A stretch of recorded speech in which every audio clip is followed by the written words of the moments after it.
நம்ம உள்வாங்குறோமோ அந்த அளவுக்கு அது நம்முடைய வாழ்க்கையினுடைய முன்னேற்றத்திற்கு அது ஒரு அடிக்கோலாக அமையும் அப்படிங்கிறத முதலாவதாக நான் உங்களுக்கு அடிக்கோடிட்டு காட்ட விரும்புகிறேன்.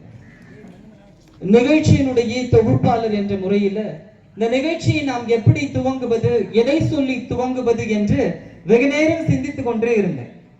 என்னுடைய மனதிலே வந்த ஒரு செய்தி திடீர்னு சுவாமி விவேகா, அடுத்ததாக திரு ராகுல் ரவிச்சந்திரன் நிறுவன சிறப்புரை செல்வி காதம்பரி சா விஸ்வநாதன், உதவி துணைத் தலைவர் விஐடி தலைவர் யங் இந்தியன்ஸ் அவர்களை பேச அன்போடு அழைக்கிறேன்.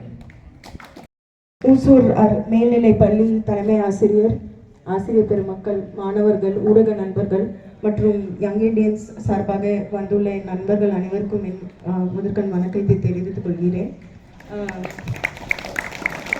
அது என்னன்னு தெரியல, நான் நிறைய ஸ்கூல் ஃபங்க்ஷனுக்குலாம் போவேன். எனக்கு ஸ்கூல் ஃபங்க்ஷன் போனோம்னா ரொம்ப பிடிக்கும். ஆனால் அது என்னன்னு தெரியல, அது எப்பவுமே நீங்கள் ஒரு அரசு பள்ளிக்கு வந்தீங்கன்னா மட்டும் கை தட்டுறது எப்பவுமே ரொம்ப குதூகலமாக ரொம்ப எக்ஸைட் ஆகி கை தட்டுவாங்க. அது பார்க்கும்போதே நமக்கே சந்தோஷமா இருக்கும். இந்த நிகழ்ச்சியுடைய முக்கியமான எண்ணம் என்னன்னா, கை தட்டிகிட்டே இருக்கிற நீங்க கை தட்டுற இடத்துக்கு வரணும். உங்களை பார்த்து 4 பேர் கை தட்டணுன்ற ஒரு விழிப்புணர்வு எடுத்துட்டு வர்றதுக்கும் அதுக்கு நீங்க என்ன பண்ணணும், சரியா?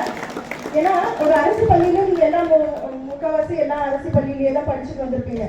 இப்போ சொல்றாங்க 8ஆம் கிளாஸ் வரைக்கும் பாஸ் பண்ணி விட்டுருக்காங்க, கல்வியுடைய தன்மை கம்மியாகுது. அதெல்லாம் ஒரு பக்கம் இருந்தாலும் அதுல நிறைய கஷ்டங்கள், பண கஷ்டம், குடும்ப கஷ்டம் எல்லாத்தையும் மீறி நீங்க ஒரு 11ஆம் வகுப்பு 12ஆம் வகுப்பு வர்றதே ஒரு பெரிய சாதனை தான். இந்த சாதனையில பாதி கிணறு கூட இல்லை, 3/4 கிணறு தாண்டிட்டீங்க. இன்னும் ஒரு 3-4 வருஷம் மட்டும் உங்களுடைய அயராத உழைப்பும் அதோட கான்சென்ட்ரேஷன், உங்க ஃபோக்கஸ் உங்க மேல இருந்ததுன்னா கண்டிப்பா உங்க வாழ்வுல ஒரு பெரிய மாற்றம் ஏற்படும். நீங்க என்னதான் போய் ஒரு நான் பள்ளியில நான் ஏதோ பேசுறேன், நான் ஏதாவது நான் அறிவுரை சொல்றேன் எதுனாலும் அதோடைய இம்பாக்ட் வந்து ரொம்ப கம்மியா இருக்கும். அது எவ்வளவு வந்து அந்த பசங்களுக்கு யூஸ்ஃபுல்லா இருக்கும், அந்த குடும்பத்துக்கு எவ்வளவு யூஸ்ஃபுல்லா இருக்கும், சொசைட்டிக்கு எவ்வளவு யூஸ்ஃபுல்லா இருக்கும் பாத்தீங்கன்னா கம்மி. ஆனா இங்க நான் ரொம்ப சின்ன விஷயம் பண்ணாலும் அதோடைய பாதிப்பும் அதோடைய விளைவுகளும் ரொம்ப பெருசா எனக்கு கிடைக்கிற மாதிரி எனக்கு எப்பவுமே ஒரு ஃபீலிங். அதனாலதான் நாங்க யங் இண்டியன்ஸ் சார்பாக நாங்க நிறைய இது பண்ணிட்டு இருக்கோம். இது ஒரு சிஐஐன்றது ஒரு நேஷனல் லெவல் ஆர்கனைசேஷன். அதை பத்தின பெரிய இதெல்லாம் இல்லை. இப்போ நாங்க வெள்ளூர்ல இருந்து நாங்க என்ன நினைச்சோம்னா, நிறைய ஸ்கூல்ஸ் அண்ட் காலேஜஸ்க்கு ரீச் அவுட் பண்ணணும். ஏன்னா வெள்ளூர்ல பாத்தீங்கன்னா நம்மளுக்கு வெறும் விஐடி, சிஎம்சி, அப்புறம் நாராயணி இந்த மாதிரி ஒரு 3 பெரிய இன்ஸ்டிடியூஷன்ஸ் இருக்கு. அது தவிர நம்ம பொருளாதாரம் முக்கால்வாசி எல்லாம் விவசாயத்தை நம்பி தான் இருக்கு. அதுவும் இப்ப மழை இந்த மாதிரி தண்ணி பிரச்சனை இருக்கிறதுல அதுவும் முன்னளவுக்கு இல்லை. ஸோ இதை தாண்டி எப்படி வந்து இண்டஸ்ட்ரி டெவலப்மெண்ட் எப்படி பண்ணலான்றது தான், இந்த டிஸ்ட்ரிக்ட்ல எப்படி பண்ணலான்றது தான் எங்களுடைய யங் இண்டியன்ஸோடைய மோட்டோ.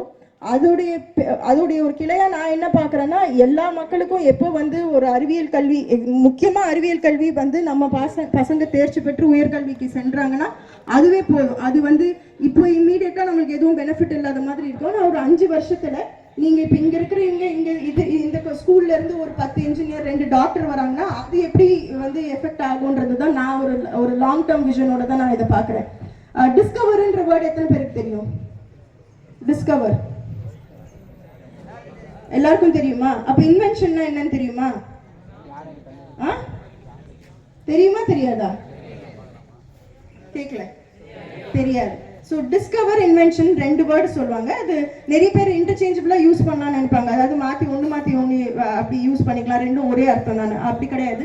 டிஸ்கவர்னா இருக்கிறத போய் கண்டுபிடிக்கிறது. இப்போ கொலம்பஸ் வந்து ஒரு கப்பல் எடுத்துன்னு போய் அமெரிக்கான்னு இருந்ததை கண்டுபிடிச்சாரு. அவர் ஒன்றும் போய் அமெரிக்கான்ற ஒரு நாட்டை தோண்டிலாம் எடுக்கல, இருந்த நாட்டை இங்க ஒரு நாடு இருக்குன்னு கண்டுபிடிச்சாரு. அது வந்து டிஸ்கவரி. இன்வென்ஷன்னா இப்போ தாமஸ் ஆல்வா எடிசன் லைட் பல்பை கண்டுபிடிச்சாரு. அது அவரா முயற்சி பண்ணி இந்த மாதிரி இப்படி பண்ணா இது வரும் அப்படின்றது அவருடைய இன்வென்ஷன். ஸோ இல்லாத ஒண்ணு கண்டுபிடிக்கிறது இன்வென்ஷன், இருக்கிறத ஒண்ணு கண்டுபிடிக்கிறது டிஸ்கவரியும். இங்க நாங்க எதுவும் உங்களை இன்வென்ட் பண்ண சொல்றோம், டிஸ்கவர் தான் பண்ண சொல்றோம். அதாவது உங்களுக்குள்ளேயே எல்லாமே இருக்கு, நீங்க புதுசா போய் எதுவும் பண்ணணும்னு இல்லை. அது உங்களுக்குள்ள இருக்கிறத எப்படி தேடி கண்டுபிடிக்கலாம், அதுக்கு உங்களுக்கு நாங்க எப்படி உதவி செய்யலான்றது தான் இந்த நிகழ்ச்சியுடைய ஒரு இம்பார்ட்டன்டான ஒரு விஷன். அது இல்லாம இங்க நாங்க சார் சொன்ன மாதிரி நாங்க நிறைய அறிவுரை கொடுக்கறதுக்காக எல்லாம் நாங்க வரல. உங்களுடைய சைட்ல நாங்களும் அறிவு கத்துக்கிறதுக்கு தான். எப்பவுமே வந்து ஒருத்தர் மட்டும் சொல்லிட்டே இருந்தா அது வந்து அறிவு வந்து போயிடுச்சுன்னு கிடையாது. உங்க சைட்ல இருந்து நாங்க எடுத்துக்கிறதுக்கு நிறைய இருக்கு, அதுலயும் நாங்க இருக்கோம். இங்க நிறைய செஷன்ஸ் இருக்கு. அதாவது உயர்கல்விக்கு நீங்க போனோம்னா என்னென்னலாம் பண்ணலாம், அதாவது ஒரு ஆர்ட்ஸ் அண்ட் சயின்ஸ் காலேஜுக்கு போகணுன்னா என்ன பண்ணணும், ஒரு இன்ஜினியரிங் காலேஜுக்கு போகணுன்னா கவுன்சிலிங்லாம் எப்படி அட்டென்ட் பண்ணணும், இதை பற்றின நிறைய விழிப்புணர்வு இதெல்லாம் இருக்குது. அது இல்லாமல் உங்களுக்குள்ள இருக்கிற உங்களுடைய ஸ்ட்ரென்த்ஸ் அண்ட் வீக்னஸ் என்ன, அது முதல்ல நீங்கள் எப்பவுமே அனலைஸ் பண்ணி வச்சுக்கணும். உங்களுக்கு எது நல்லா வரும், எது நல்லா சுமாராக வரும், எது சுத்தமாக வராது. இதை வந்து நீங்கள் தெரிஞ்சு வச்சுக்கிட்டீங்கனாலே அது உங்களுடைய கரியரை பில்ட் பண்ணுறதுக்கு ரொம்ப ஹெல்ப்ஃபுல்லாக இருக்கும்.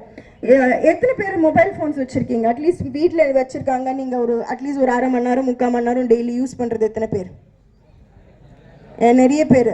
எத்தனை பேர் அதில் கேம் ஆடுறீங்க? எத்தனை பேர் கேமிங்கில் சம்பாதிக்கிறீங்க? அவ்வளோ தூரத்துக்கு இன்னும் போலியா? சரி, அது வரைக்கும் நாடு தப்பிச்சுது. ஏன்னா இப்போ இருக்கிறது இப்போ சம்திங் கால் கிக் எக்கானமி. நான் இந்த வேர்ட்ஸ் எல்லாம் ஏன் சொல்றேன்னா, நீங்க பிற்காலத்தில் இதெல்லாம் தெரிஞ்சுக்கணும்னுட்டு. கிக் எக்கானமினா என்னன்னா, அது வந்து ஒன்றும் இல்லை, ஒரு நம்ம தினக்கூலின்னு நம்ம சொல்றத இப்போ வந்து படிச்சவங்களும் தினக்கூலி பண்றது தான் கிக் எக்கானமி. இப்போ நீங்க பாத்தீங்கன்னா ஸ்விக்கி ஜொமேட்டோலாம் நம்ம கேள்விப்படுறோம் இல்லையா, ஓலா ஊபர். அதாவது நீங்க யார்கிட்டயும் உங்களுக்கு ஒரு முதலாளியோ நீங்க எங்கேயும் வேலை செய்யல, அந்த உங்களுக்கு டைம் இருக்கிற இதுல போயிட்டு ஏதாவது ஒரு வேலையை செஞ்சீங்கன்னா அதுக்கான காசு சம்பாதிச்சுட்டு வரலாம். ஸோ அது வந்து பொருளாதாரத்துக்கு ஹெல்ப்ஃபுல்லா இருக்கான்னா கண்டிப்பா இருக்கு. ஏன்னா நிறைய பேருக்கு வேலை வாய்ப்பு இல்லாம இருக்கலாம், இல்ல வேலை தேடிட்டு இருக்கிற டைம்ல, இல்லைன்னா ஒரு எக்ஸ்ட்ரா ஒரு வருமானத்துக்காக நிறைய பேர் போய் பண்ணலாம். ஆனா அது வந்து ஒரு தற்காலிகமா காசு சம்பாதிக்கிறதுக்கான ஒரு விஷயமே தவிர அது வந்து உங்க கரியர் கிடையாது. Money making and career building are 2 different things. காசு சம்பாதிக்கிறது நீங்க என்ன வேணா பண்ணலாம். நீங்க உங்களுடைய உடல் உழைப்பை போறதுக்கும் அதுக்கான நேரத்தை செலவிட தயாரா இருந்தீங்கன்னா கண்டிப்பா ஏதாவது ஒரு வகையில சம்பாதிக்க முடியும். ஆனா கரியர்ன்றது இன்னைக்கு நீங்க இங்க இருக்கீங்க, அடுத்த கட்டமா நீங்க எங்க நகர போறீங்க, அதுக்கு அடுத்த கட்டமா எங்க நகர போறீங்க, இதுதான் உங்க மைண்ட்ல இருக்கணும். இப்போ வந்து ரொம்ப ஈஸியா வந்து நீங்க ஒரு கண்டென்ட் போட்டு காசு சம்பாதிக்க முடியும். இந்த மாதிரி ஏதாவது இப்போ ஆன்லைன்ல நிறைய கேம்ஸ் ஆடி சம்பாதிக்க முடியும். இல்லைன்னா இந்த மாதிரி எங்கேயாவது ஒரு இடத்துல நீங்க பார்ட் டைமா போய் நான் டெலிவரி பண்றேன், கார் ஓட்டுறேன், ஆட்டோ ஓட்டுறேன், இந்த மாதிரி போய் சம்பாதிக்க முடியும். அப்போ உங்களுக்கு என்ன வந்துடுது, என்னுடைய பொருளாதாரம் பிரச்சனை தீரும் போது அதுதான் என் வாழ்க்கைன்ற மாதிரி நிறைய பசங்க சின்ன வயசுலயே முடிவு பண்ணிடுறாங்க. இதுதான் நான் பண்றேன்னு, எனக்கு இதுல இருந்து ஒரு 10,000 ரூபாய் வருது, அதுல இருந்து ஒரு 5,000 ரூபாய் வருது, அதுக்கப்புறம் வீட்டுல எனக்கு ஒரு 5,000 ரூபாய் 20,000 ரூபாய் இருக்கு, எனக்கு போதும். அந்த போதும்ன்றது உங்களுக்கு நீங்க 40 வயசு ஆனாலும் இதே தான் பண்ணிட்டு இருப்பீங்க. நீங்க உங்க பெற்றோர்கள் நிறைய பேர் அந்த மாதிரி ஒரு உத்தியோகத்துல இருக்கலாம். அவங்கள கேட்டீங்கன்னா உங்களுக்கு தெரியும், அவங்களுக்கு வந்து 20 வயசுல என்ன பண்ணாங்களோ 40 வயசுல அதே தான் பண்ணிட்டு இருப்பாங்க. நீங்க அது கொஞ்சம் படிச்சு ஒரு கரியரா பில்ட் பண்ணவங்க யார்கிட்ட கேட்டீங்கன்னாலும் 20 வயசுல பண்ணிட்டு இருந்தது யாரும் 40 வயசுல பண்ண மாட்டாங்க. அவங்களுக்குன்னு ஒரு ப்ராக்ரஸ் இருக்கும். நாங்க இதை அச்சீவ் பண்ணியிருக்கோம், என்னால இந்த பயன் நடந்திருக்கு, என்னால இந்த கம்பெனிக்கு இது நடந்திருக்கு, இப்போ உங்க ஆசிரியர் பண்ண என்னால இத்தனை மாணவர்கள் தேர்ச்சி பெற்றிருக்காங்கன்னு அவங்களுக்கு ஒரு சென்ஸ் ஆஃப் அக்கம்ப்ளிஷ்மெண்ட் இருக்கணும். உங்களுக்கு வாழ்க்கையில எப்பவுமே நீங்க திரும்பி பாத்தீங்கன்னா, இதெல்லாம் நான் பண்ணிருக்கேன்ப்பா, காசு சம்பாதிச்சிருக்கேன், ஆமா, உங்களுடைய தினசரி அன்றாட வாழ்க்கைக்கு தேவையானதை நீங்க பண்ணீங்கன்னா கூட நான் இதை பண்ணிருக்கேன், என்னால இதை பண்ண முடியும்ன்ற ஒரு கான்பிடன்ஸ் உங்களுக்கு வரணும்னா அதுக்கு நீங்க ஒரு கரியர் மைண்ட் செட்டோட இருக்கணும். காசு சம்பாதிக்கணும்ன்ற மைண்ட் செட்டோட இருக்காதீங்க. அது முக்கியமானதுதான், நான் இல்லைன்னு சொல்லல. ஆனா எப்பவுமே இப்போ ஒரு ஷார்ட் டேர்மா நம்மளுக்கு ஒரு காசு வருதுன்றதுனால லாங் டேர்மா உங்க கரியரை போய் சாக்ரிஃபைஸ் பண்ணிடாதீங்க.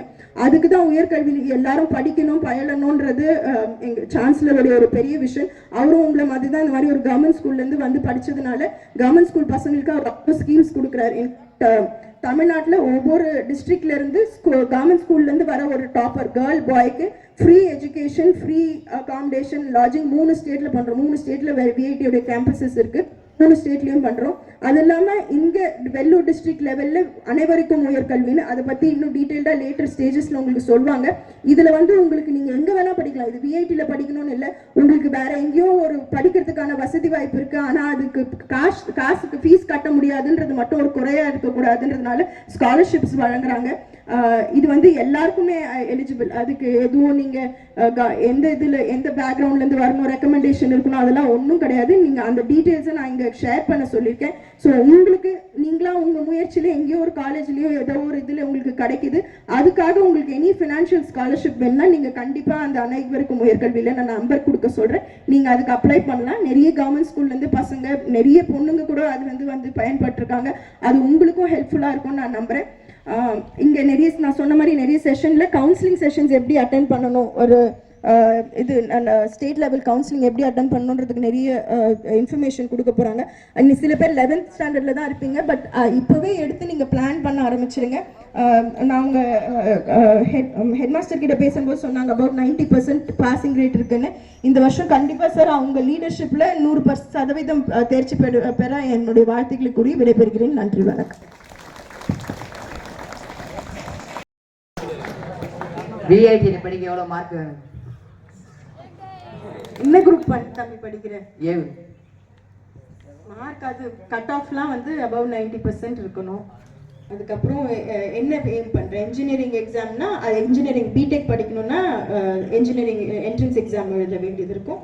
அப்படி இல்லைன்னா 5 year ப்ரோக்ராம் இருக்குது, இன்டிகிரேட்டட் எம்டெக். அதுக்கு 90% above இருக்கணும். சரி.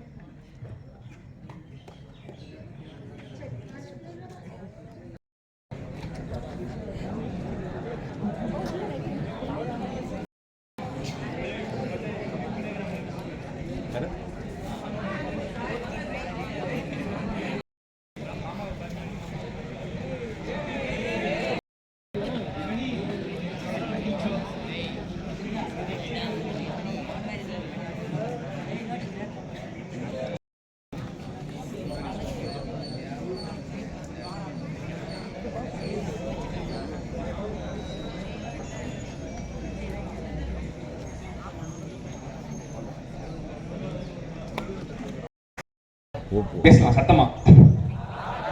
சாப்பிட்டீங்களா? என்ன சாப்பிட்டீங்க? எல்லாரும் சாப்பிட்டீங்களா? Very good. சந்தோஷமா இருக்கீங்களா? இருக்கீங்களா? நன்றி. இந்தியன்ஸ் பள்ளியர் சார்பாக வாழ்வின் உயர்வுக்கு உயர்கல்வி என்கின்ற இந்த நிகழ்ச்சியை தலைமையேற்று நடத்தி கொண்டிருக்கும் இந்த பள்ளியினுடைய தலைமை ஆசிரியர் திரு கா சீனிவாசன் அவர்களை இந்த நிகழ்வுக்கு சிறப்பு விருந்தினராக கலந்து கொண்டிருக்கும் எங்களுடைய